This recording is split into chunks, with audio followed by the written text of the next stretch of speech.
Hey, what's up, Bootstrappers? This is Ryan Nickel coming at you with another coaching tip. Tip number 23. All right. So I get this question asked a lot. Believe it or not, it's probably my number one question that I get hit up in private messages, text messages, on a weekly basis. How do I get started? What do I do? How do I make money in real estate? I'm starting from very little. I understand that my story resonates with a lot of you. That, you know, maybe you're not as desperate as I was, or as your circumstances aren't as dire. Maybe they're worse. I don't know.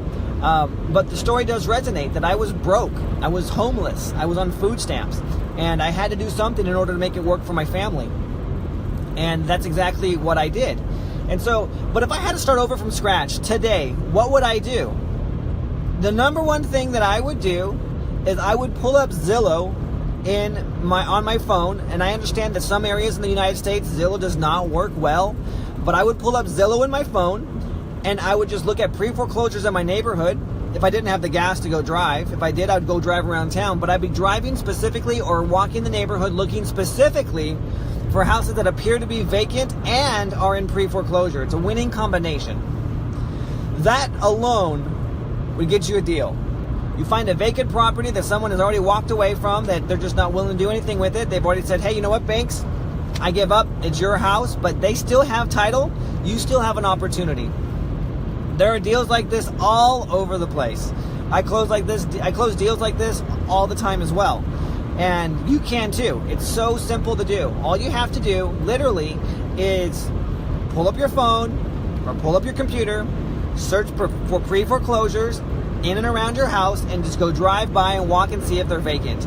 Now, you know, it'll take a little bit longer time. If your window is really constrained or really tight, you don't have a whole lot of time, you need cash now, working with ones that are occupied is not a best idea, because you have to worry about people getting out and having to give them cash and all these things. If they've already abandoned the property and walked away, that is where your money is to be made, and it's to be made super fast.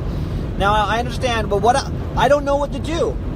Once I find the property, what do I do then, Ryan? Well, great. You know what? That's what this group is for. Bring the property back into the group and say, hey, guess what? I found this property, now what? But until then, it makes no sense for me to go ahead and explain what the next step is, because you haven't done the first step. The biggest frustration I have in working with new clients is that they say they're desperate. They say that they need to do something, but yet they're not willing to do the work that it takes. Now, some of you have, and it hasn't paid off. I get that. I don't know what to say to that, because it works. Those that say that they are working and they're out there door knocking and picking up the phone and doing everything they can, they're making money. They're making money in this business. I got one guy that I've paid out over $2,500 in residual income in the last 6 months alone, because he found me a property and we worked on it together and we split it. And I mean, he's making, you know, in 6 months, he's making $500 a month basically. A little bit less than $500, but still, there's good money to be made on, and that was just a cash flow deal. There was no down payment on that one. There was nothing. It just didn't have a down payment. It just needed just straight up cash flow.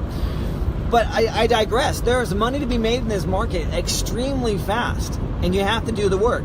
Again, I don't know what to say to those that say that they are doing it, because those that are doing it and they're getting the results. Those that say they are doing it and say they're not getting the results, maybe you've tried it once and maybe you haven't tried it enough, or you haven't gone at it long enough. But seriously, if this is all you're doing, there's no reason in the world why you cannot get a deal closed in 30 days. 45 at the max. But it is seriously the simplest thing in the world. I have guys that I have taught this to that are going out and within 3 or 4 days getting a property, finding the owner, skip tracing it, doing everything they need to, and then moving forward with it. It is that simple. I got one guy that I taught this to that has picked up 7 properties. It's amazing. He's gone out and he doesn't need me anymore. It's like, Ryan, I'm good, man. I'm totally good. He goes out and he finds these properties and he's now fixing and flipping them. He's not keeping them from cash flow. He's just fixing and flipping them. It is literally that simple. But first you have to do the work. You have to identify the property, and then you have to go and find the property owner. But until you identify the property, you don't have anything to go from. So get out there and start doing the work that you need to be doing in order to get this thing off the ground. I kid you not, you're just one deal away from changing your entire financial future. It's amazing what happens, and then the hunger you get, the desire to keep going and make it even better. Let's slow down here. I'm coming into a small community as I'm driving. But it's amazing, and I just want to share that with you because I have so much respect for those of you that are out there trying to make this thing work and that have the circumstances that I've been through that are maybe even worse than what I went through, and you're trying to make this thing work, because it does work. Real estate does work, no doubt about it, but you have to do the work. It doesn't just fall in your lap. You have to actually do the work. I've known that for the longest time, and I've also made mistakes by waiting for the money to come to me. Do I think I should find buyers or sellers first? It's a great question, Sabrine. I find sellers. Buyers are a dime a dozen. This is what we call a seller's market right now, and buyers are everywhere. I'll put a home on the Craigslist, or I'll put a home on Facebook Marketplace, and I have, within the first 24 hours, over 100 between voicemail, text messages, and Facebook Messenger. I have over 100 messages. I just can't get to them all. So buyers are everywhere. Now, and I'm talking about buyers that are looking for like rent-to-own opportunities. That's basically what I structure and what I specialize in. But at the same time, I've also had individuals of those buyers that I'm advertising the property as rent-to-own. I have had other wholesalers or other cash buyers contact me and ask me, hey, what about this property? What's your lowest cash offer price? So they're actually out there as well. So buyers, you don't have to worry about finding buyers. Buyers are everywhere. You can throw a rock in a crowd and you probably hit 3 or 4 buyers. But sellers, that's the tough part. You find a good deal, you're going to get buyers, no problem. So I would focus on finding the sellers first. I think if you put the buyers in front of that, then you're basically you're putting the horse in front of the cart. Now, if the market were to shift, I might change that. But today, in this market where we're at today, in the seller's market, definitely find the seller, get a house under contract, and the buyers will come to you all day long. That's how I built my business. Right now, I currently have close to about 1,000 buyers that have all, throughout the past couple of years, that have all decided, hey, raise their hand. Hey, Ryan, I'm looking at buying one of your houses. I'm interested. Now, of those 1,000, I would bet my money on maybe between 8 and 9%, maybe 7% of those actually have the cash needed to do a deal. Of the other people, other 900, let's go 10%. So other 900, they have the desire to buy a house. They have the dream to buy a house. They wish to buy a house, but they don't have the resources to pull the trigger.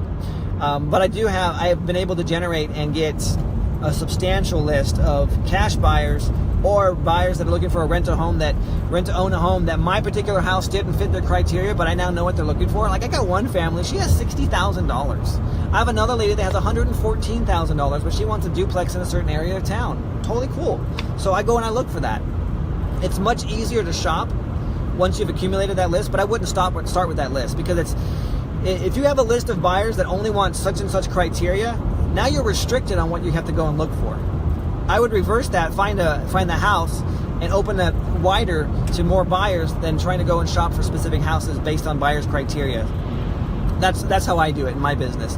But as soon as I get a property that meets their criteria, I know exactly who I have to call. I am no longer trying to openly market it, because I already know I have buyers that want it. I'll give them first right of refusal. If not, then I'll go ahead and put it back on the market, or put it on the market and get increase my buyers list. So definitely, I would suggest to find sellers first, to get the house under contract first, and then you can go ahead and move forward with your buyers. Great question, though. All right, I'm getting ready to hit a dead zone out here in the country, so I'll see y'all later. Just remember, one deal. All it takes is one deal to change your entire financial future. And I'm in the business of buying problem houses for good prices, so I can turn around and I can sell a home to someone who can't get a loan. That's what my business is. It's made all the difference for me and my family. We live on the cash flow of all these properties, and you can too. All right, see y'all later.